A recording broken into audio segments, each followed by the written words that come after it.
There are times when we need to go to the most basic definitions of the most basic issues and questions, things we've never doubted before, things we've never needed to put into words, we never needed to define. But today we do, because we're getting down to the most basic of basics. Like, what's wrong with being wrong? Quite fundamental, huh? What's right with being right? So let's start at the beginning. What does the word bad mean? What does it mean to be bad? Why do we want to be bad? What's so much fun? And why does it even exist? Why are there bad things that are so appealing or attractive or irresistible? What is this whole phenomenon? Well, we know that in creation, there are things that God enjoys, approves of, and there are things he does not like. That's our definition of good and bad. That which God approves, that which God disapproves. Now, within us, we have two souls, which is like two personalities.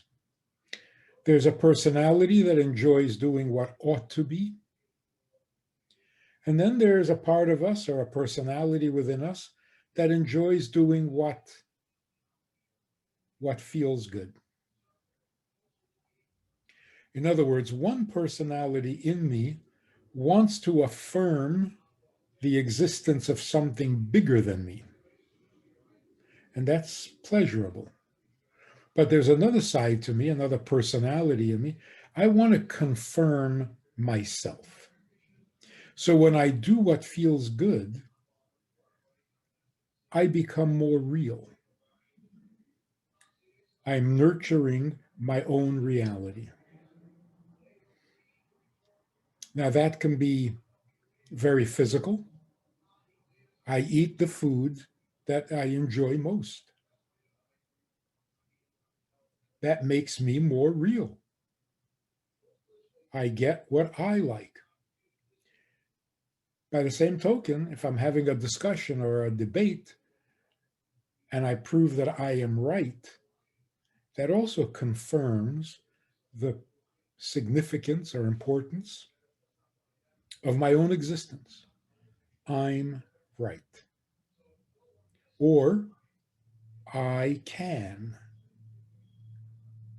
So when I do what I want to do, particularly if it's against the law, that proves my power, my significance, my reality. So it all boils down to me or something beyond me. Now, the me is not always bad. It's just me. But because I'm so committed and devoted to me, I will pursue me even if it takes me to a bad place. In other words, the fact that it's bad is not enough of a reason for me to deny myself. So I'm not really out to be bad. I'm just out to confirm over and over again the significance, the importance, and the power of my own existence. The supremacy of the human being.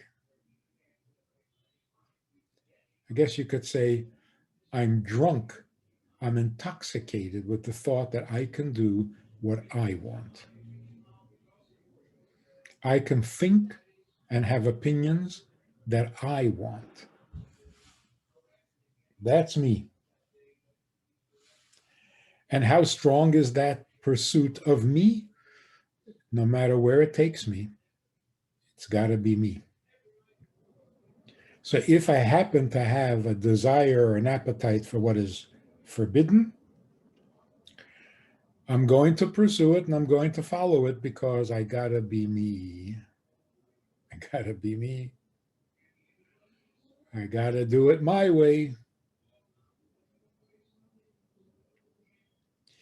But then there's another instinct in us that is not a soul, a personality. It's just an impulse, the desire to do what I shouldn't do. It's its own kind of pleasure. And it's a little perverse. The pleasure is that I'm doing what I should not. If I should find out that what I'm doing is permissible, I'm not interested anymore. In other words, the defiant instinct. Tell me I'm not allowed, that's exactly what I want to do. I want to violate the rule.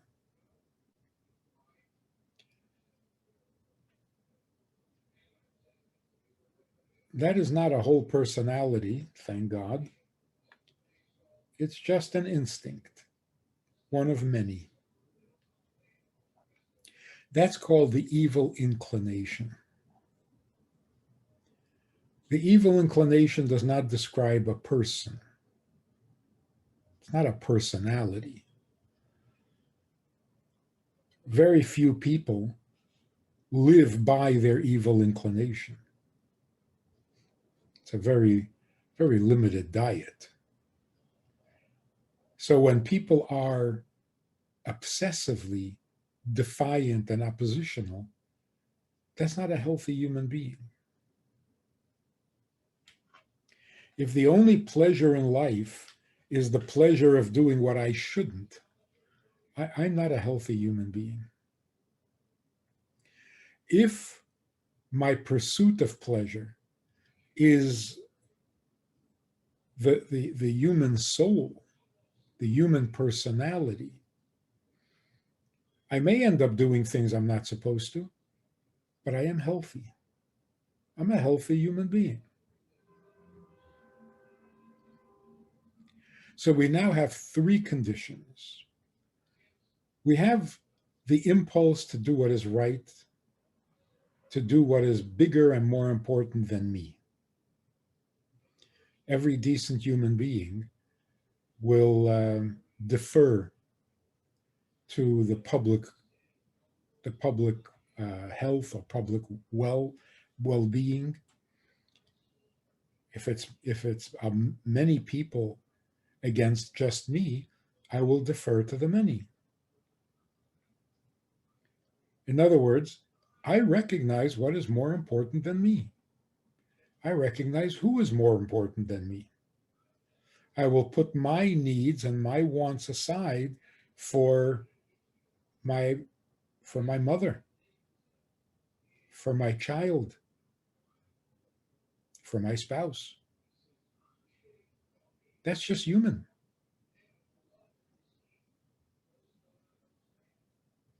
But then there's also the me monster, which says, no, everybody has to do what I want. Even if there are many against one, the one wins if it's me. So society has to mold itself around me. I do not submit to the dictates of society. Again, not because I'm trying to be bad. I just can't get beyond me. So I don't understand when you say you cannot or you may not. You can't say that to me. You can't cancel me. It doesn't compute. I'm really convinced that I have to be me under all circumstances. So even if I end up being nice to you, it's only because it suits me. It's worth it to me. The benefits are personal and selfish. It's me. It's all me. That we would call neutral, morally neutral. When I submit to something more important than me, that's morally positive. When I can't do that and I just have to be me, it's morally neutral. Amoral. If I should have to sin in order to have what I want, I will do that too. So it's amoral. Morality does not dictate my behavior. But then there's the third possibility, and that is immoral. I don't want what's moral. I don't want what's neutral. I want what is immoral. That's spiteful,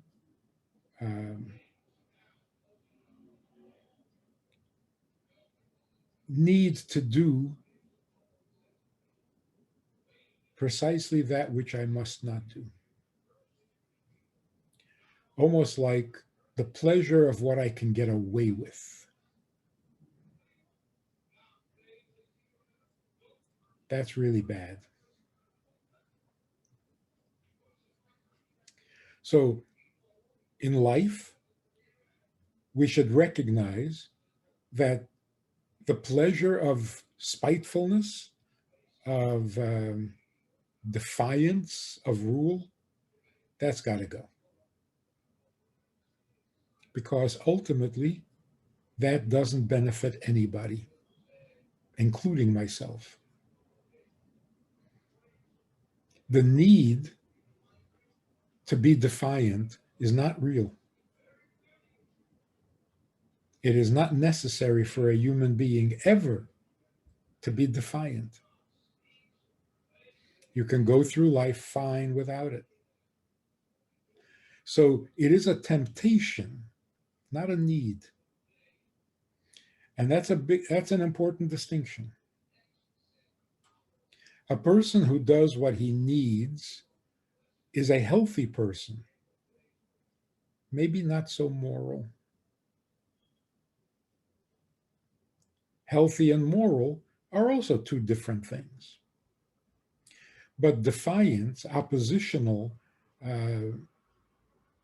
the pleasure of breaking rules is not a need at all. It's only a temptation. We can do fine without it. If it didn't exist in our lives, we would be healthy people. Then there's the healthy person who is not terribly concerned with what's right or wrong, with what's moral or immoral. Doesn't mean to be defiant,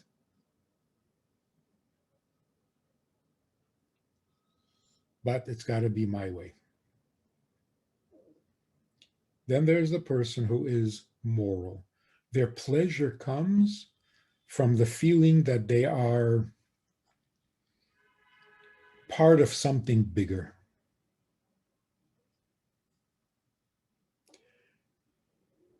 This has led to idolatry, to powerful political movements, not necessarily good ones, but the feeling that I'm involved with something bigger than myself, even belonging to a mafia gang, it's bigger than me. There's a certain honor among thieves. I feel committed to something bigger, to something more powerful than me. Unfortunately, it's not more moral than me. So we understand the need or the pleasure that comes from belonging to a club, to a team, to a gang, even to a religion. whether that religion is really kosher, whether it's really good, whether it's really moral, I don't really care. It's big. That makes it more important than me, and I have pleasure to identify with it, to belong to it, to be part of it. So any uniform makes a person feel noble. But if we don't stop and think, we can end up worshiping idols.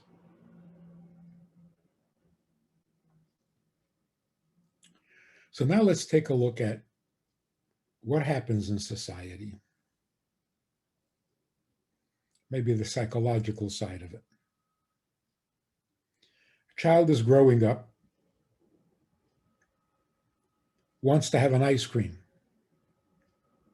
Parent says, you can't have an ice cream. I can't, but I want. Well, you can't have.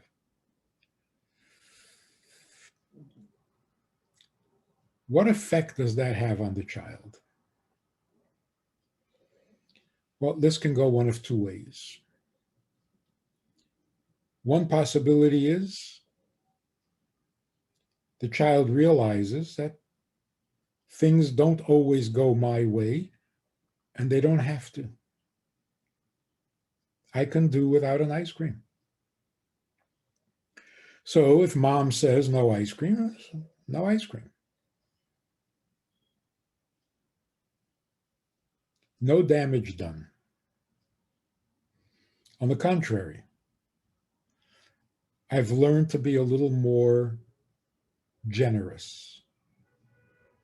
I can accept a reality that isn't the one that I preferred. I would love to have the ice cream. Can't? Okay. If you can't, you can't. There's a certain humility there, and there's a certain respect for reality that doesn't have to go my way.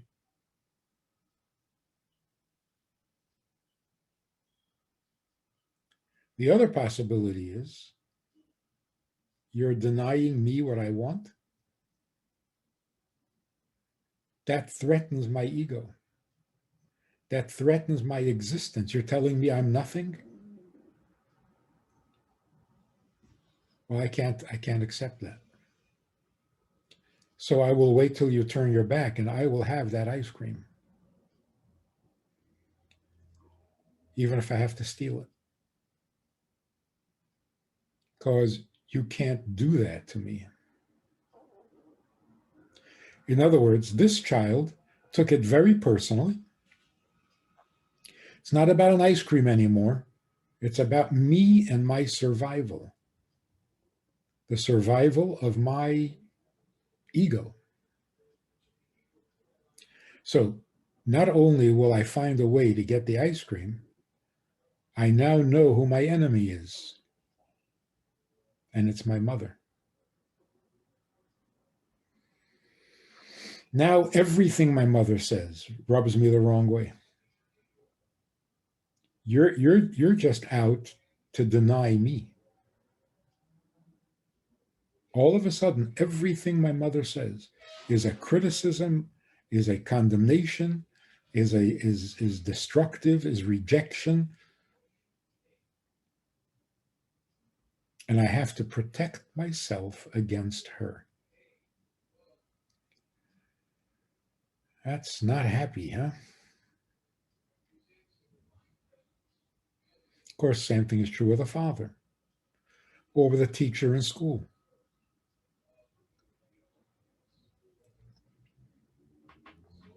Now, the child has to find who is my friend. I've identified my enemy. But I can't do this by myself. I need some support. I need friends. I need someone to tell me that I am important and valid. Now I need friends. Now I need peer support. And you can imagine where this leads. Now the opinion of my friends become not only important, but desperate. I desperately need their approval because I'm not getting it at home. How desperate? There is no limit to what I would do to get their approval. No limit. Now we're into danger. So what happens in the mind and the psyche of this child? I can't trust my parents. They're out to get me. My friends are not supporting me the way I need them to. So I'm disillusioned with them too. School, nothing but a problem. Where do I go? What do I do?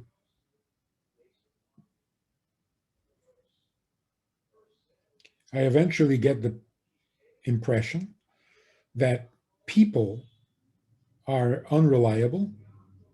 You cannot get what you need from people, and you cannot get what you need from life. Life stinks.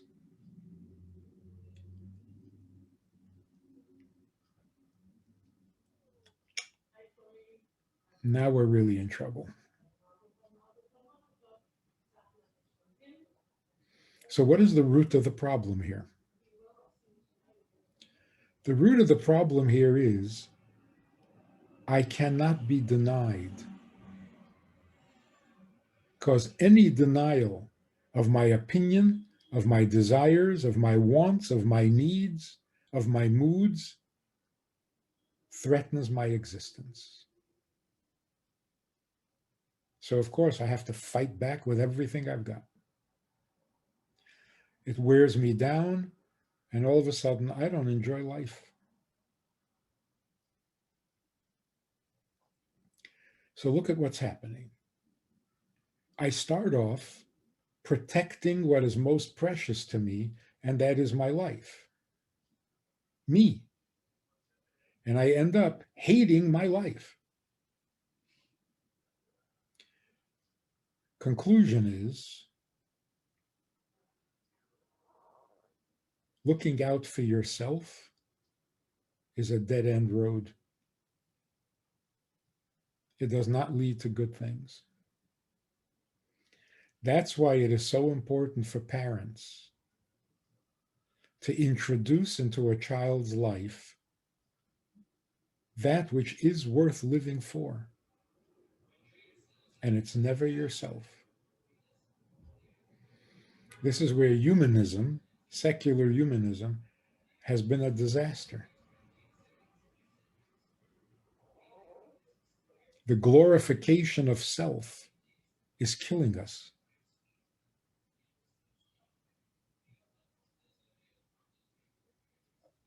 It has made us so fragile. It has made our grip on life so tenuous. The slightest disappointment, the slightest discomfort, and life is not worth living. And that's because I thought I was so important. Because I was told that I was so important, that I was number one, and that I must love myself, and I must look out for myself, and I must validate myself. It's a disaster.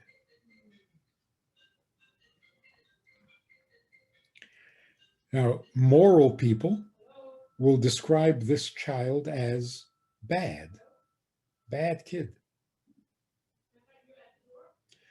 Technically, what he's doing is bad, but he's not acting out of badness. He's acting out of self-preservation. That's where psychology comes in.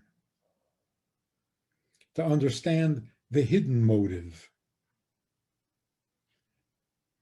the subconscious motive. Because this child will say, I love myself. But he doesn't. So what's the solution? To get him to love himself? No, that's what led to the problem in the first place.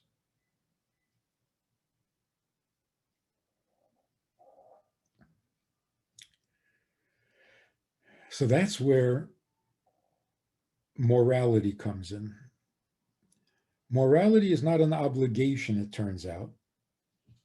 Morality is sanity. You can't be sane without morality.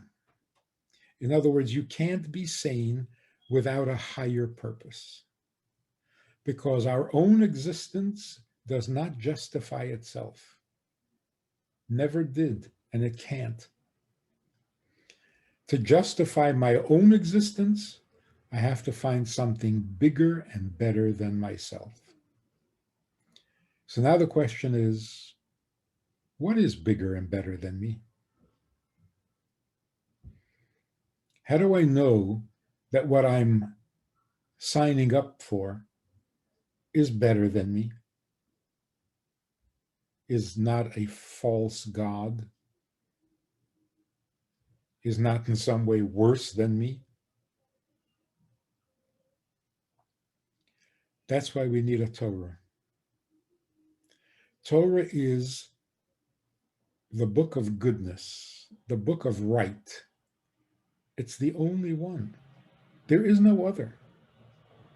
No other work, no other book, no other writings claims to be the book of right, unless it's based on the Torah. Commentary on the Torah. And there are good commentary and there is poor commentary. But no book claims to be the book of right.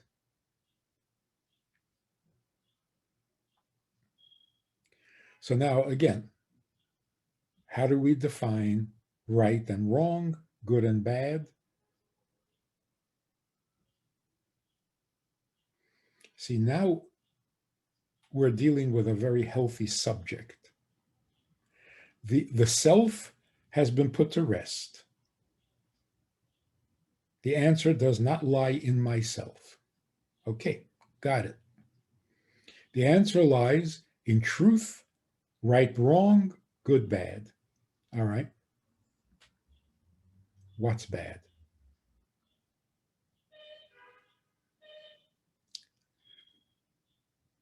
The only way we can understand right or wrong, good or bad, is if we first assume that the world exists for a purpose.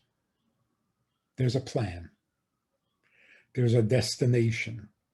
We're going somewhere. We're supposed to accomplish something. We have to end up in a certain place. If there's no such plan, then there is no right or wrong. There is no good or bad. So the old question people used to ask, can't we be good without God? Can't we be good without a Torah? The answer is, there is no good. It's not a question of your abilities, of your capacity. You're very talented and you're very capable, but without God, there is no good. So don't ask whether you're capable of it, ask whether it exists at all.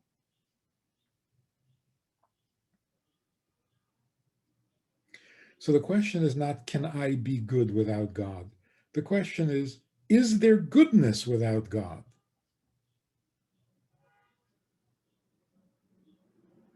If there is, I'm probably capable of it. But does it exist? What's good? What's bad? A very painful and but obvious example. Nazi thinking was there are healthy human beings and there are unhealthy human beings. To keep the human race healthy and strong, we have to eliminate the weak ones. We got to thin the herd. It's only natural. The lame, the sick, the disabled, you don't want to perpetuate that. You don't want sick people having children. You don't want inferior beings propagating. Got to eliminate them. The result will be a much healthier, more robust, more fit to survive. The human race will be healthier. Sounds noble. On the other hand, there are these do-gooder people who are ruining everything. They support the sick. They support the lame. They support the insane. Why? Why are you keeping these people alive? Why are you allowing them to procreate? You're ruining everything. And you call yourself a saint? So there is no morality without God. Not because people are incapable. It's not an insult to the human being. The secular humanist need not object or complain because nothing is being said about the human being. You can have healthy human beings who are not moral because they have no idea what moral is, not because they're defective human beings. So it's not an insult to the human being. Without God, there is no right or wrong. So if you're really a secular humanist, stop insisting that you can be moral. Just do away with morality. It's unnecessary. I did it my way. Oh, was your way good or bad? That's irrelevant. No need to argue that. Only if you believe in God, only if you believe that life has a purpose, that creation has a purpose, only then can you get into a debate about morality.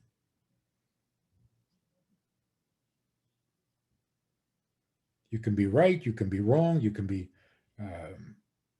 have a better view of it or a lesser view of it, but at least you're entitled to an opinion. But if you don't believe in God, you're not entitled to an opinion about morality because from your perspective, morality doesn't exist.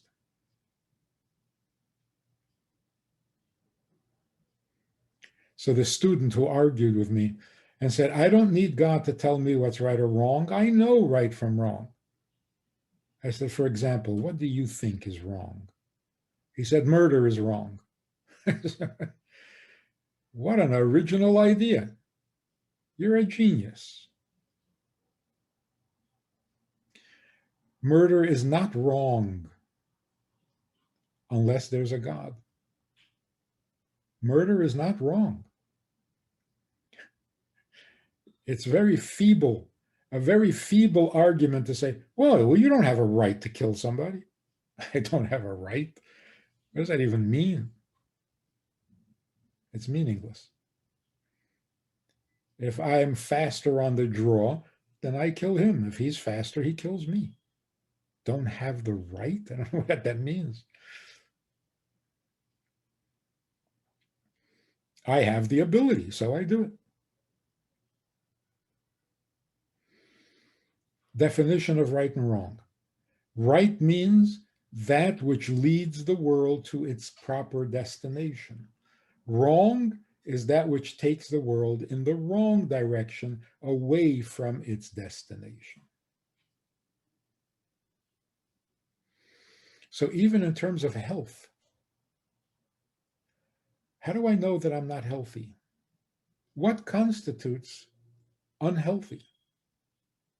Same thing. If there is some place I should be and my legs won't take me there, then I'm not healthy.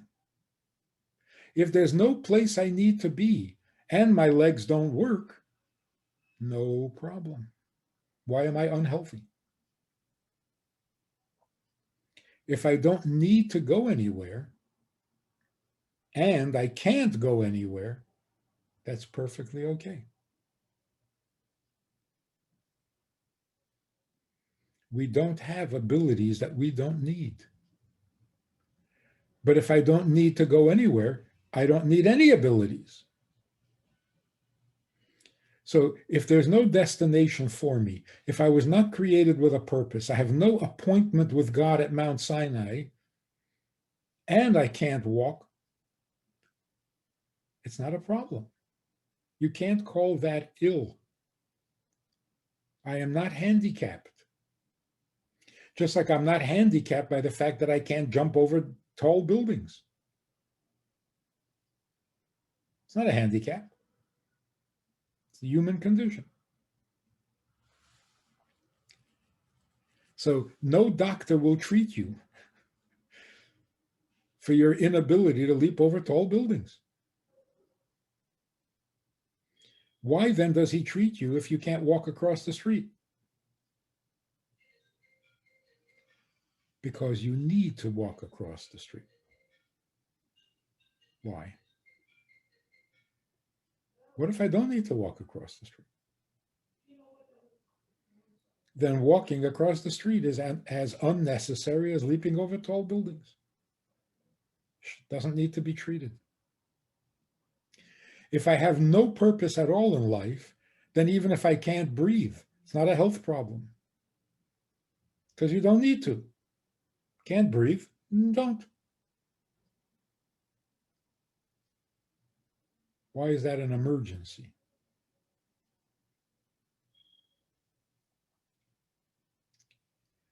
We all know that according to Torah, you must violate most of the commandments in order to save a life. Life comes first. And we all think, well, of course. Sure. That should go without saying. Of course, my life comes first. It's not that simple. If my life comes first, I'm back into myself and I'm headed for trouble. The whole point is that life is not about me. So how can my life be about me? And that's the most important thing, and I should violate all the commandments just to make sure that I stay alive? We got to rethink this. It's not a good assumption. God says, make sure you stay alive, even if you have to violate commandments. But I don't know why. It's not a foregone conclusion. It's not, well, of course, my life, sure. No. It's one of the many commandments in the Torah that you must preserve your life as much as possible. So if you have to cook on Shabbos to save a life, then cook. If you have to eat something non-kosher to save a life, then yes, do it. But why?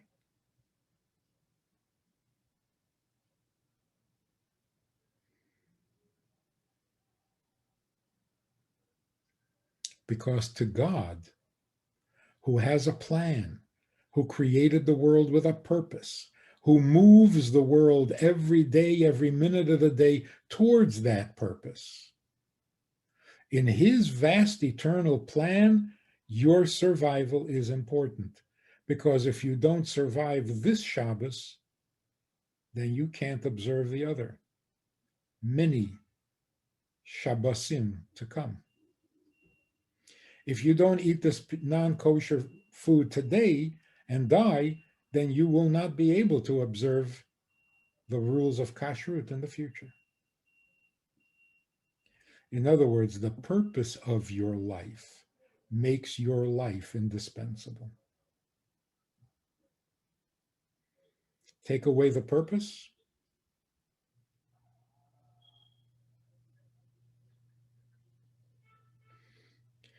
take away the purpose, and then your survival and your existence is no longer significant. And if you can't breathe, then don't. And by the same token, if the guy next to you can't breathe, too bad. Not only that, if the guy next to you is annoying you, do something to stop him from breathing and get rid of him. Why not? Don't have a right.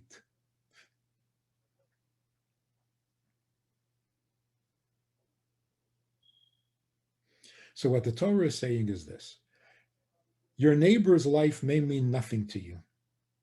It's only an annoyance. He's an annoying guy. And so his life, his existence to you is just a pain. And yet you cannot kill him. Why? Because to you he's a pain, to God he is essential. Don't ask me why. It's like a face that only a mother can love. This is a guy that only his creator can love. Only God can love him, because God is infinite. And it takes infinite love to love this guy. So I don't have infinite love. I don't love him. But God does. So who are you messing with? So what is the definition of bad? Anything that goes against God's plan. What is the definition of wrong? Whatever takes the world in the wrong direction. How do we know it's wrong? It's not God's direction. So what happened at Mount Sinai 3,000 years ago? God told us about himself and his plan. Now we know what's right or wrong. So let's get this straight. God came down to Mount Sinai to tell us what is right and what is wrong. No. God came down to Mount Sinai to tell us why he created us and what he needs from us. As a result, we know what is right and what is wrong. So God didn't come to give us rules. The rules are a byproduct. God came to tell us how to be with him in his plan. The result is rules, right and wrong. Like a marriage. You get married, and there's a certain way you're supposed to behave in a marriage, a certain way you're supposed to treat a spouse, and certain things that you're not supposed to do in a marriage. So is marriage a bunch of rules? No. Marriage is a relationship. That relationship can either be supported, enhanced, or destroyed. Them's the rules. But the objective is the plan, the relationship, the goal. So when somebody comes along and says, I've got a very good idea, let's make sure that nobody is rich and nobody is poor. That will make for a perfect society. Sounds good.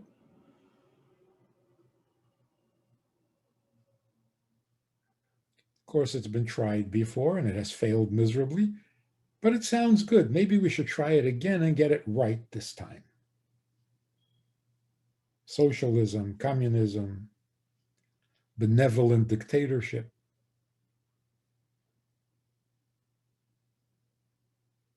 A good socialism. How do I know that that's wrong? I know it's wrong because it's not God's plan. That's what makes it wrong. It sounds logical, sounds good, sounds doable. It's not God's plan. God said, I am creating a world in which there are the rich and the poor. The rich must be generous with the poor. No rich and no poor? That's not God's plan. That's not God's universe. So it's wrong. Even if I can't prove to you that it's wrong. In other words, I don't see what's wrong with it. It's doable, but it's wrong.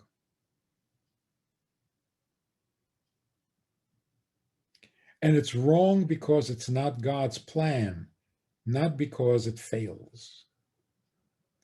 It fails because it's not God's plan.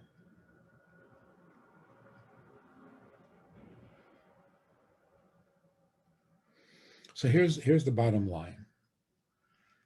The pleasure of being bad comes from the need to confirm the significance of me. That's the bottom line. That's the ultimate motivation. And that's wrong. Why is it wrong? Because the world was not created to confirm my existence.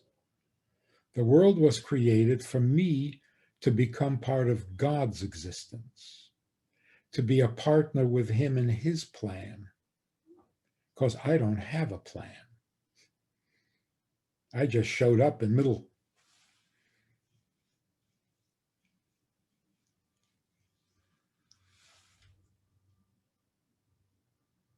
So there is this great, vast, eternal plan. It pre-exists me. I'm invited to be part of that plan. But the ego, the me, demands that I be the plan. Wrong, wrong, and therefore bad. Now the question is, why did God do this? If indeed he has a plan, and that plan is very significant and very important, then why did he create people with a temptation to change the plan, to make the plan about me, my plan? That's part of God's creation.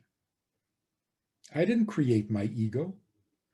I didn't create the pleasure of defiance.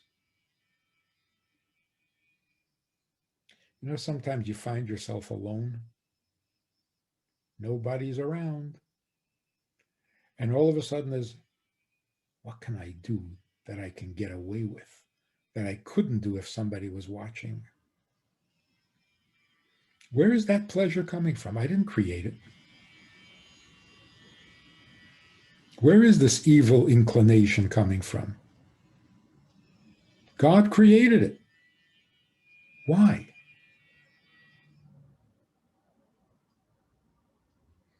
Here's where we must go into the romantic side of God. We say it cavalierly, but it's really quite awesome in its beauty and in its romantic nature. Why did God give us freedom of choice? Not so that we can do bad, but so that we can do good coming from ourselves. If I choose to do good, then I'm really good. If I'm forced to do good, then the me is not being good. There's no me. What is this saying? God gave us freedom of choice so that we can be really good.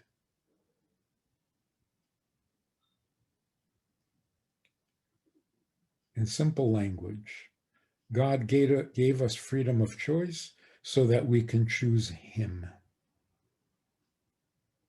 The only thing God cannot choose for us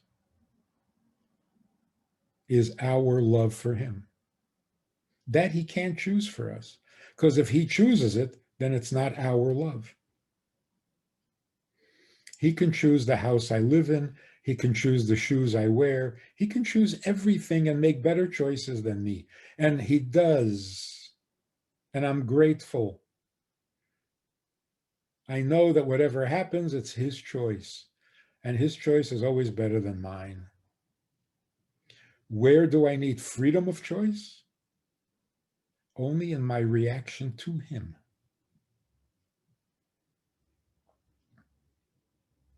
I guess the same would be true in a marriage. There would be nothing wrong with letting my wife make all the choices.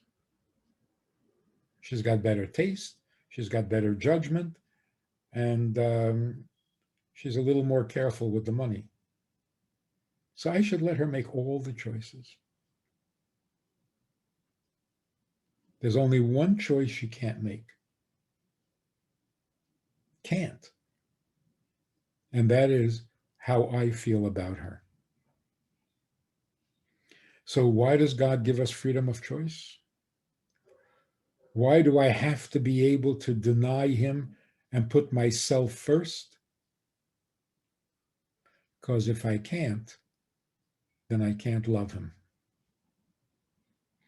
If I can't refuse to be his, then I can't be his. That's where he must give me freedom of choice.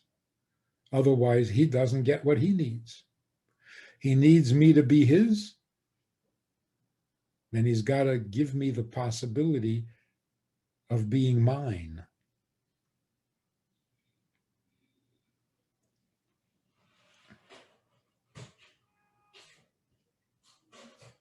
As painful as that is to him, as painful as it is to the human being, it's necessary.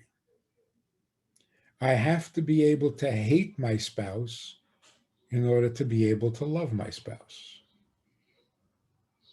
Not for the contrast, for the reality. If I am not choosing to love, then I am not loving. It's not me that is loving you. It's the program that I was programmed with. So if you want my love, there's only one way to have it. And that is leave it up to me. Then, when I choose to love you, it is my love that I'm giving you. And if that's what you want, you're so romantic. God can create people who love him, like angels. God can just as easily create physical beings who love him. Always. Unconditionally. But then whose love is it? So a person who's not romantic would say, wow, that's perfect. Perfect. It's like people who prefer a relationship with their dog to a relationship with their family. And for a very simple, obvious reason. The dog is guaranteed to love me and be loyal to me. My family, I don't know. Not as predictable. So if I want love, my dog's love is much more reliable, much more consistent, and unconditional. So why would I not prefer the dog? The answer is precisely for that reason. It's not the dog's love, it's nature's love. So if all you want is love, then yes, sure. But if you want someone to love you, the dog is not a someone. The dog's love is not someone's love, it's something's love. It's a law of nature.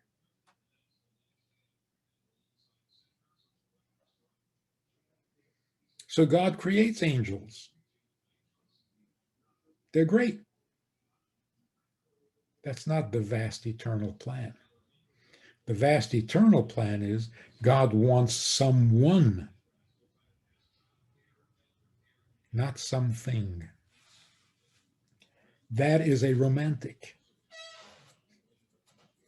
And to be romantic, you got to risk the pain. Real love is to love someone who could love you back or could not. Then it's real love. It's love from someone. So God is saying to us, I don't just want love, I want your love. Angels love me. Doesn't do it. It's not romantic.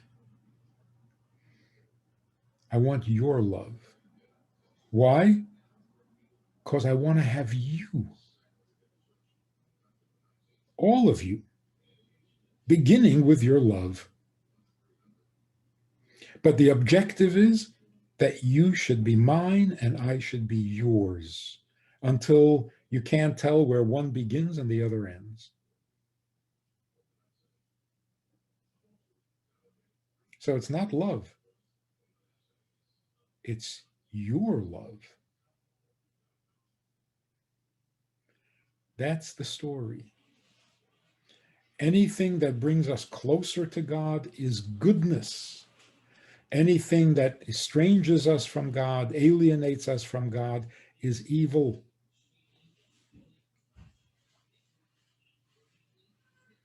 So when we raise our children, we don't raise them with rules.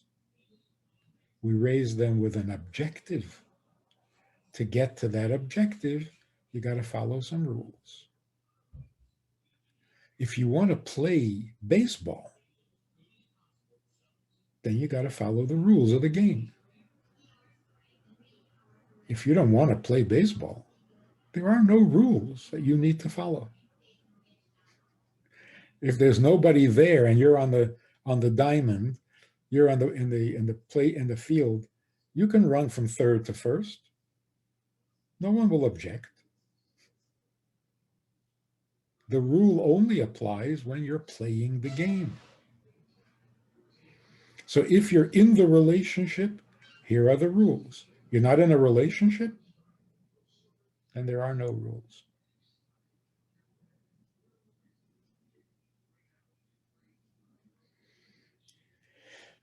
We call it the Ten Commandments. It's not a good it's not a good translation. God didn't come down to Mount Sinai to give us 10 commandments. It's out of context. What commandments? Commandments about what? Who needs commandments?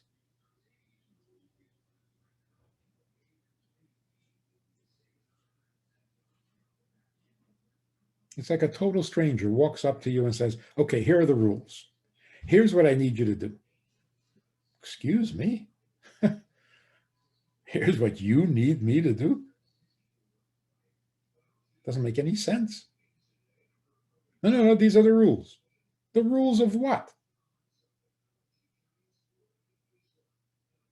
So it gets reduced down to the rules of reward and punishment. If you do this, I'll reward you. If you do that, I'll punish you. You're not making it any better. You're making it worse. A total stranger walks up to you and says, okay, here are the rules. If you don't follow it, I'm going to have to beat you up. What? It's not a pure nonsense. Worse.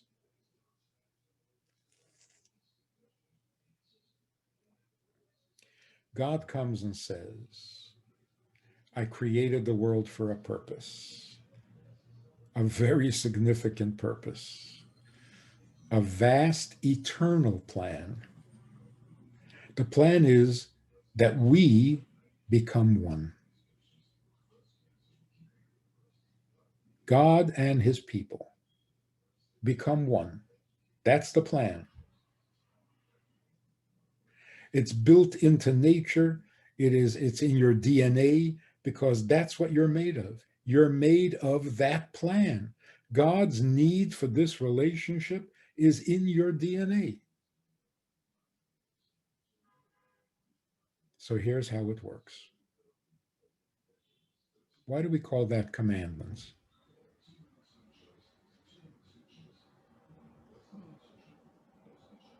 Why not user's manual? Why not directions? How to get to where you need to be. That's what happened at Mount Sinai.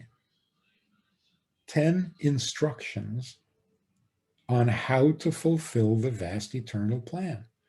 But if you don't start with a vast eternal plan, it's all of a sudden like, wow, here are the rules. The rules to what?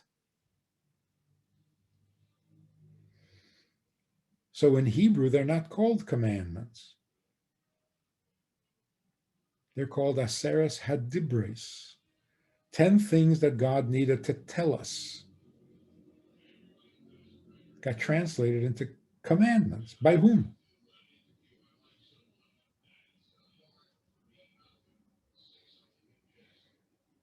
The vast eternal plan doesn't have commandments. It has requirements. To have an intimate relationship, there are some requirements. You can't have an intimate relationship casually. That doesn't work. You can't have an intimate relationship part-time. That doesn't work. You can't have an intimate relationship for your own benefit. That doesn't work. So yes, there are certain requirements. But before I tell you the requirements, I got to tell you what it is we're trying to accomplish. What requires these things? That's the Torah. Can we be good without it? No, we can't. We can be harmless without it. Gentle souls won't do any harm. But is that good? No, that's just harmless.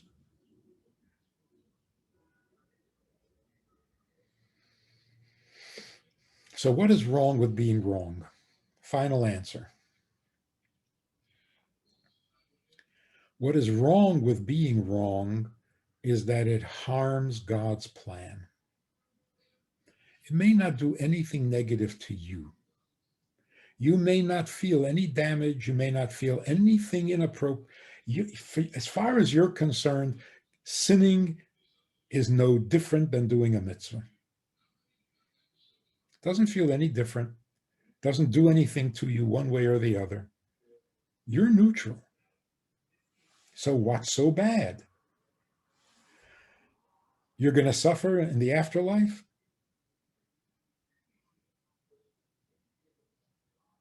I don't mind.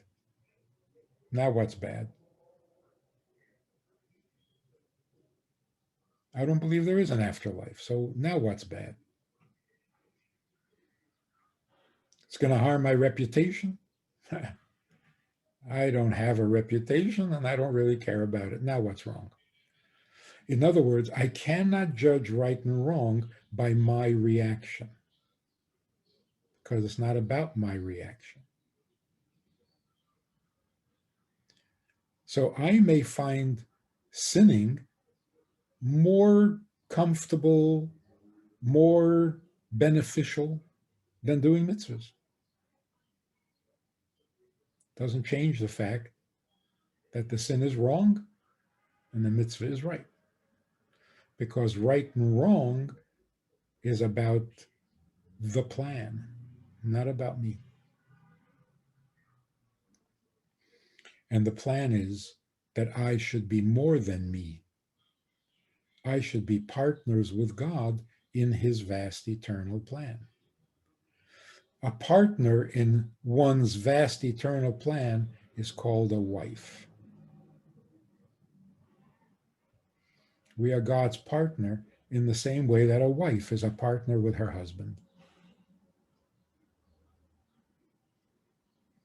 They become one and inseparable. That's good. Anything else? Not so good. We have a Sunday night program for VIPs that you might be interested in. It's informal, it's questions and answers, it's conversation. It's really relaxed, it's really pleasant, enjoyable, informative, and kind of community-like. It's a Sunday night program. There's a Wednesday morning program for the VIPs, and there's a Wednesday night program. All of it just conversation, casual, laid back, unscripted. So join us, take a look, click the link below and see which of the three suits you best, and join us for some enjoyable conversation.